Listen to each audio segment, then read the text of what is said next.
नमस्कार दोस्तों, आपके अपने YouTube चैनल में आपका स्वागत है। दोस्तों, आज हम बात करेंगे एक गर्व की, बहुत बड़ा गर्व। किस पे गर्व? भारतीय मतदाता पे गर्व। वो गर्व इसलिए है क्योंकि भारतीय मतदाता ने सत्ता पक्ष और विपक्ष दोनों को ही उनकी हैसियत बता दी है। आप कहेंगे हैसियत बता दी है का क्या मतलब? ये बात बिल्कुल सत्य है कि भारतीय मतदाता ने दोनों को अपने अपनी जगह पे जो है वो भेज दिया है। जो सत्ता पक्ष है वो अभी दुखी है क्योंकि उनकी 240 सीट आई हैं और उन्होंने टारगेट बहुत बड़ा बना रखा था। और इसी तरह जो विपक्ष है वो खुश है क्योंकि उनको एक्सपेक्टेशन ही नहीं थी कि इतनी सीट आ जाएगी। कांग्रेस की 99 आई, अभी 98 बची हैं। एक पे राहुल गांधी जी ने इस्तीफा दे दिया और टोटल 232 आई थी, 231 बची है। ये मामला सिर्फ 40 सीटों का है।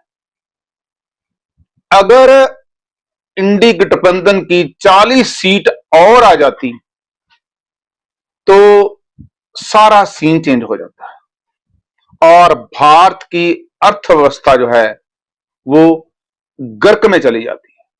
ये मैं नहीं कह रहा हूं, ये कह रहे हैं उत्तम गुप्ता है, एक एनालिस्ट हैं, इकोनॉमिस्ट हैं। उन्होंने एक लेख लिखा है द पायनियर में। ये बहुत बड़ा एक संपादकीय है। उसमें उत्तम गुप्ता जी ने एक लेख लिखा है 15 जुलाई को। उन्होंने इसमें लिखा है कि India narrowly escapes physical catastrophe. इसका मतलब है भारत राजकोषीय विनाश से बाल बाल बच गया। राजनीति और अर्थव्यवस्था दो अलग अलग चीजें, लेकिन जो अर्थव्यवस्था के एक्सपर्ट्स हैं वो प्रेडिक्शंस क्या कर रहे हैं कि अगर इंडी गठबंधन की सरकार आ जाती तो क्या होता। अभी आपने देखा ही होगा कि पंजाब में आम आदमी पार्टी की सरकार है और दिल्ली में आम आदमी पार्टी की सरकार है। ये सरकार कैसे बनी ये सब आपको मालूम है। ये सरकार सिर्फ फ्री बीज के सहारे बनी, लेकिन आज तक दोनों जगह पे सरकार ने यह नहीं बताया कि इसके फ्री बीज का जो लोड है वो एक्सपेंसेस कहां से आएगा। और विडंबना की बात यह है कि भारत की ओल्ड ग्रैंड पार्टी कांग्रेस भी इसी रास्ते पे चल पड़ी है। उनको लगने लग गया है कि अगर केजरीवाल झूठ बोल के 2 स्टेट्स में सरकार बना सकते हैं तो हम इतनी बड़ी पार्टी होकर झूठ बोलकर अलग अलग स्टेट्स में सरकार क्यों नहीं बना सकते हैं। ये तो जितने भी आर्थिक मामलों के एक्सपर्ट हैं वो सब ये बताते हैं कि राजकोषीय घाटे का सबसे बड़ा नुकसान किसको होता है? सबसे बड़ा नुकसान मतदाता को ही होता है और उससे भी बड़ा नुकसान जो मिडिल स्टैंडर्ड है उसको होता है, क्योंकि महंगाई जो है राजकोषीय घाटे से वो बढ़ना तय है। जैसे कि आपको मालूम है कोरोना काल में जिस तरीके से सब लोग जो है वो आर्थिक मामलों के एक्सपर्ट अपनी अपनी राय दे रहे थे और दुनिया में बहुत सारे देशों ने धन बांटा। अब उनकी अर्थव्यवस्था किस पोजीशन पर आया है आप उसको गूगल पर सर्च करके एनालाइज कर सकते हैं। हमारे भी 2 जो हैं वो आर्थिक मामलों के एक्सपर्ट हैं। एक तो नोबेल प्राइज विजेता हैं अमर्त्य सेन जी और दूसरे हैं रघुराम राजन। ये भी मानते हैं इस बात को लेकर के फिजिकल डेफिसिट जो है वो महंगाई जो है वो लेकर जरूर आता है। ये फिजिकल डेफिसिट अभी जो है राजकोषीय घाटा वो कितना है? अभी जो राजकोषीय घाटा है वो 5.1%, 5.1% है। और इसका जो, ये देश की बात कर रहा हूं, अलग अलग स्टेट्स का अलग ज्यादा है। अभी लेटेस्ट 2023 में कर्नाटका में और तेलंगाना में कांग्रेस की सरकार आई है। 3 स्टेट्स में उनकी सरकार है। 2 स्टेट्स में उनके हालात क्या हैं, आप इस बात का अंदाजा लगा सकते हैं कि उनके मुख्यमंत्री, उनके उप मुख्यमंत्री और उनके जो फाइनेंस मिनिस्टर हैं वो खुद ये बयान दे चुके हैं कि अगर हम जैसे कर्नाटका में 5 गारंटी को पूरा करेंगे तो हमारे पास डेवलपमेंट के लिए कोई बजट नहीं बचेगा। उन्होंने कहा कि कोई भी एमएलए मेरे पास किसी तरह का डेवलपमेंट बजट ना लेने आए, क्योंकि हमने 5 गारंटी को पूरा करना है। मैं ये तो नहीं कहूंगा कि भारत के जो दूसरे स्टेट्स हैं जिसमें भाजपा की सरकार है वहां फ्री बीज नहीं चल रहा है, पर उनका जो टोटल बजट है उसको मैनेज करने के बाद लिमिटेड फ्री बीज चल रही है। अभी एक एग्जांपल आपको कर्नाटका की ही दे देता हूं। महिलाओं के लिए बस सर्विस फ्री कर दी गई है। इससे हुआ क्या? इससे जो स्टेट कॉरपोरेशन, जो ट्रांसपोर्ट कॉरपोरेशन है वो घाटे में चली गई, और वो घाटे में चली गई तो आगे डेवलपमेंट कैसे होगा? आप इसके बारे में सोच भी नहीं सकते। डेवलपमेंट के बारे में नई बसेस लेके आनी है और नई डेवलपमेंट करनी है, रोड की डेवलपमेंट करनी है, तो कैसे होगी? और इससे एक जो है वो और नुकसान हुआ है वो ये कि जो मेट्रो है वो भी फेल होने के कगार पर पहुंच चुकी है।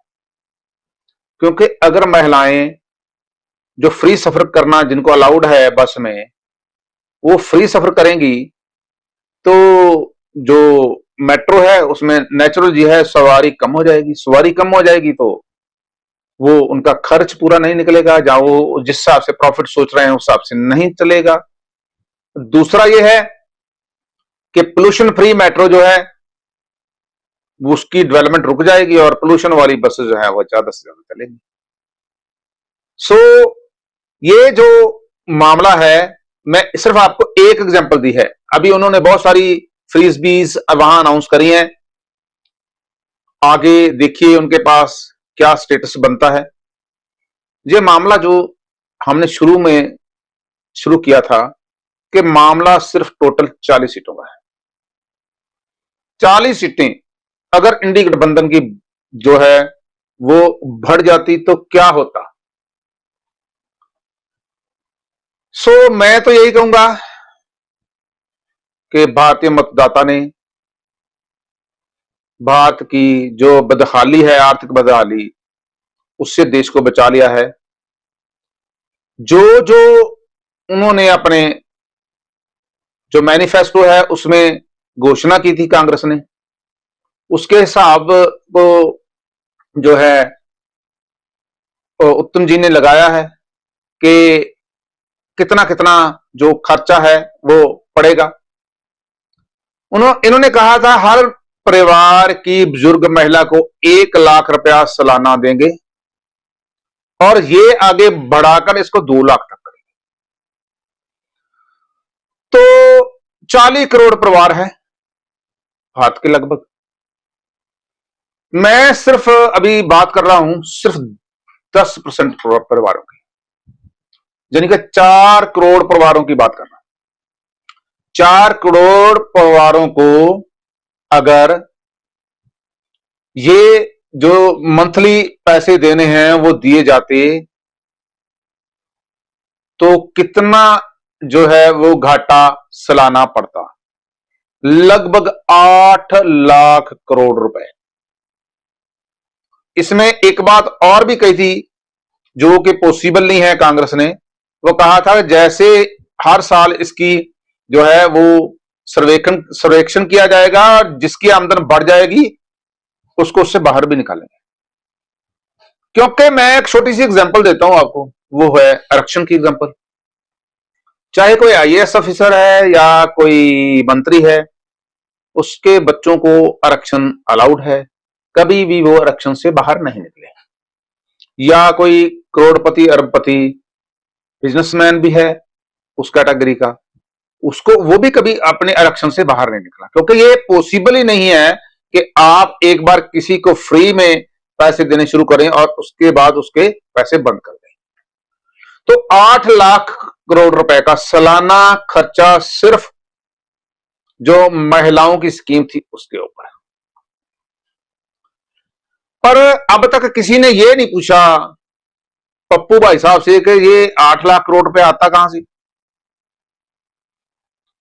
दूसरी एक और जो उन्होंने गारंटी दी थी, दूसरी जो 5 गारंटी थी, इनकी दूसरी गारंटी थी अप्रेंटिसशिप की। जो पढ़े लिखे नौजवान है उसको अप्रेंटिसशिप देनी है, उसका खर्चा। और तीसरा जो सबसे बड़ा काम इन्होंने अनाउंस किया था, वो किया था 30 लाख सरकारी नौकरियां। वैसे तो सरकारी जो मुलाजिम है उनकी तनख्वाह 60-70 हजार के आसपास एवरेज पड़ती है, पर मैं 50 हजार की अगर एवरेज भी निकालूं तो 30 लाख नौकरियों को 1,80,000 करोड़ रुपया खर्चा आता सालाना।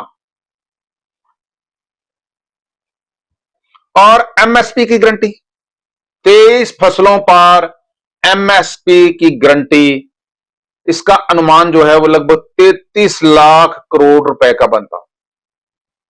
ये मैं कुछ नहीं कह रहा इसमें, ये उत्तम गुप्ता जी ने जो लेख लिखा है मैं उसी का हवाला दे रहा हूं। आगे स्टूडेंट्स लोन जो है लिया गया है वो एक बार माफ किया जाएगा, उसमें 1,20,000 करोड़ रुपए खर्चा आता। मनरेगा का जो वेतन बढ़ाना है उसमें लगभग 80,000 करोड़ रुपए सालाना खर्चा आता। जो टोटल जो है राजकोषीय घाटा जो है वो 47 लाख करोड़ रुपया एनुअली होता। और ये कहां से आता, अब स्टेटस क्या है, और फिर ये सारा कुछ देने के बाद क्या होता, अभी इसके बारे में बताता हूं। अभी जो जितना सरकार का अभी कुल कैपिटल इन्वेस्टमेंट है, पूंजीगत निवेश है, उसका 4 गुना और बढ़ जाता। कैलकुलेशन के हिसाब से 30 लाख करोड़ रुपया सरकार को और कर्जा लेना पड़ता। राज्यों की मांग जो है वो अलग से है, राज्य जो है अपने तरीके से अलग से जो है वो फ्री बीज बांटने के लिए तैयार बैठे, अपनी अपनी गारंटी वो भी देना चाहते हैं। हर एक की जो पॉलिटिकल जो राजनीतिक महत्वाकांक्षा है, जो ये फिजिकल डेफिसिट 5.1% है, ये बढ़कर 19.1% हो जाता। कोरोना काल में हुआ या फिर नोटबंदी में जो नुकसान हुआ, कोरोना काल की बात कर लेता हूं। कोरोना काल में ये सब जो हमारे आर्थिक एक्सपर्ट थे, रघुराम राजन और ये सब अपोजिशन पार्टी ये बोल रही थी कि अभी आप फिस्कल डेफिसिट के बारे में मत सोचो, अभी आपको सोचने की जरूरत नहीं है, अभी आप पैसे बांटो। क्योंकि बाहर की बहुत सारी जो फॉरेन की वेस्टर्न जितनी कंट्रीज हैं उन्होंने बहुत सारे डॉलर्स बांटे, स्पेशली अमेरिका में। और उनका क्या स्टेटस है आज की डेट में, महंगाई का क्या स्टेटस है, आप गूगल पर सर्च करके जान सकते हैं। हमसे ऑलमोस्ट 1.5 टाइम्स 1.5 टाइम्स से लेकर और 2 टाइम्स तक जो है वो उनकी महंगाई दर पहुंच चुकी है। ये जो 40 सीटों का मामला है जिससे देश बच गया, वो उसका क्रेडिट किसको जाता है, उसका क्रेडिट जाता है भारत के मतदाता को, चाहे वो पढ़ा लिखा हो या ना हो, कोई भी, आप, मैंने बहुत सारे रिक्शा वालों से बात करके देखी है, मैंने बहुत सारे वो लोग हैं जो पढ़े लिखे नहीं है, स्किल्ड हैं, खरादिया है, मैं अभी आज भी एक खरादिया के पास बैठा था, वो खुद कह रहा था कि बाबूजी फ्री से माल कहां से आएगा। सो ये जो सारा खर्च है, ये अखीर बर्डन हम लोगों के ऊपर ही तो पड़ेगा। सो मतदाता ने बहुत बड़ा संदेश दोनों को दे दिया है। इंडी गठबंधन को यह बता दिया कि आप जितना मर्जी फ्री बांट लो, हम आपको, अगर इसी तरह फ्री बांटने की आप स्कीम लेके आएंगे तो हम आपको सत्ता में नहीं लेकर आएंगे। और जो सत्ता पक्ष है उसको भी बता दिया कि जो आपका दिमाग खराब हो रहा है उसको भी हम ठीक कर देते हैं। आप कहेंगे कि सत्ता पक्ष का दिमाग क्या खराब हो रहा है? जिन वादों पे सरकार बनी थी,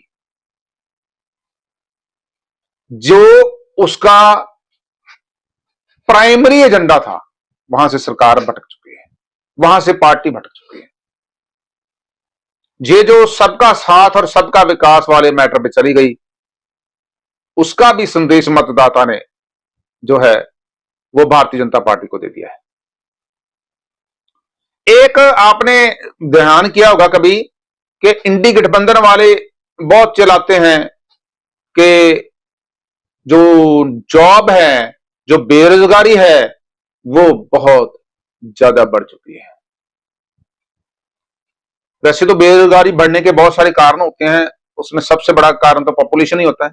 जिस तरीके से पॉपुलेशन बढ़ रही है, किसकी बढ़ रही है, आप इसके बारे में बहुत जानकार हैं, हमसे भी ज्यादा जानकार हैं।